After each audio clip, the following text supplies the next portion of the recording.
Okay.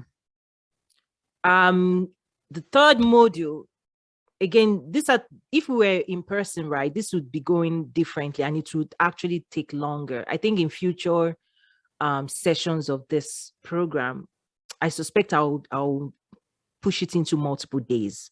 That way people can go home and come back, right? Because I know I'm pushing a lot of stuff on you guys. So apologies for that. So the third module is around committing to an extraordinary life, right? It's about committing to an extraordinary life. And it's also unique to each person. One of the things I say here is that if we live life with common knowledge, the common knowledge is everything that is accessible to everybody, right? You pick up your local newspaper, you read the newspaper, like anything that everybody else has access to, then that's common. If that's all we have, right, then we're likely to just, live the average life the same way, because knowledge fuels everything, right?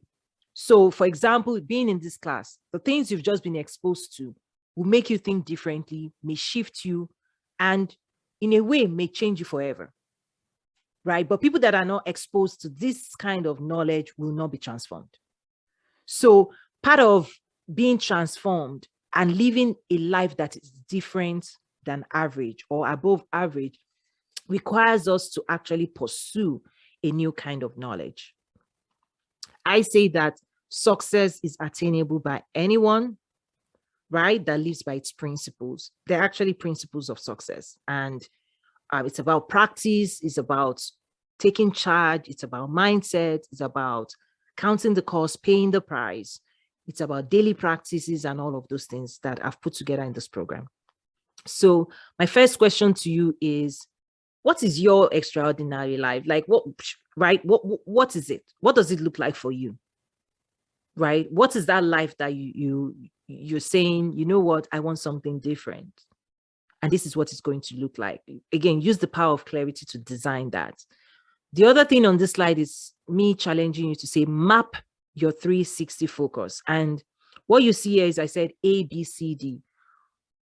Life is also about prioritization, right? We may want everything, but which one are you going to prioritize right now? Which one do you want to work on right now? Which one are you committing your time, energy, and resources to pushing and advocating for, right? What are those things, right? Is it family? Is it business? Is it health? Is it wellness? Is it personal? Like, just decide for yourself what will get me the life I want, right? So there are times when you want to prioritize business development, right? There are times when, say, you want, in your life, you want somebody significant, you want to invest in, relationship. There's nothing wrong with that, because if your extraordinary life looks like family, kids, relationship, fun, then work for it. You see my point? Work for it. All of those things, the best things in life, requires us to invest ourselves.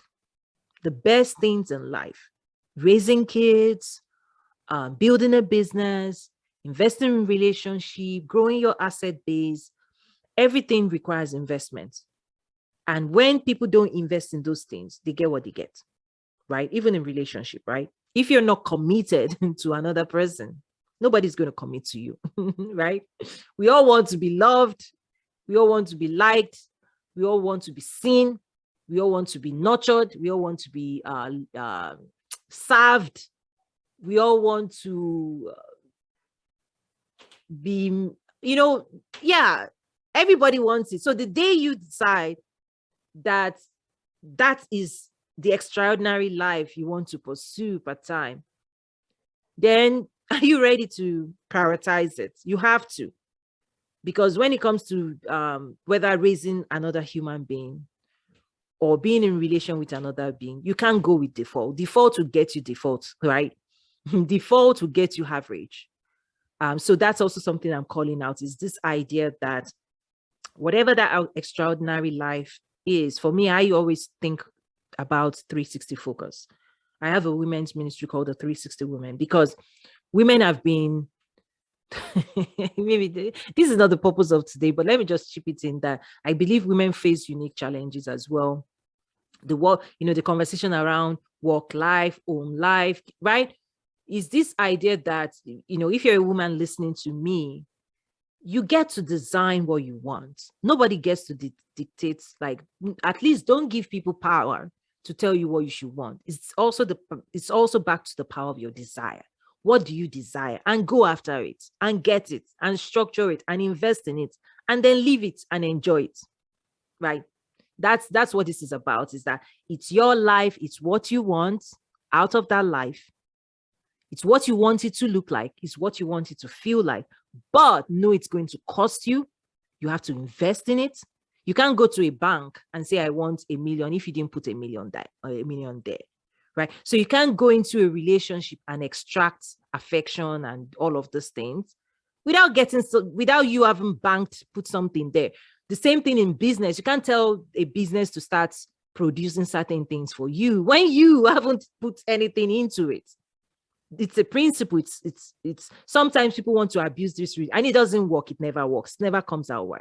So just watch out for that. Is commit to your own version of extraordinary life, your own version.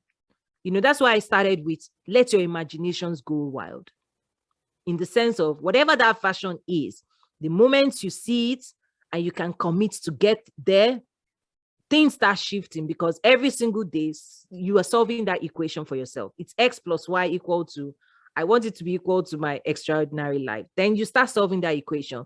Where's my Y? Where's my X? I need to find A, B, C, D, right? It starts influencing everything that you do. What would you invest? What would you sacrifice to bring this into reality? Right? It's a decision. It's a personal decision, and nobody can make that decision. Right? And it takes commitment, because there will be days that you'll be like, you want to give up. Don't give up, right? That's where committing to saying, I'm going to see this through. When you're 80, sitting on your rocking chair, there should be a smile on your face, because what I want you to be able to say is, I did it. Like, I did it, right? So imagine what that 80, 90-year-old you is doing, sitting on the rocking chair with your grandkids running around you saying, Grandpa, Grandpa, Grandma, Grandma. What do you want that person to feel like? What joy, So that's what this is about, is at the end of that life, what story would you say you want to be told, right? So for example, for me, when my dad passed, I wrote a biography around him. And by the time I wrote that, I was like, yeah, this guy lived it. He was like, he rose through the ranks professionally, he invested in his kids, he served his community. It's like the 360 life. This is a successful life at the end of the day. Because what the mistake sometimes people make is they go one for the other. And that's fine. If that's your thing, please, I don't judge it. Go all in. That's just my point. Okay. Awesome. I'm looking at time. Okay. I need to move faster, I think.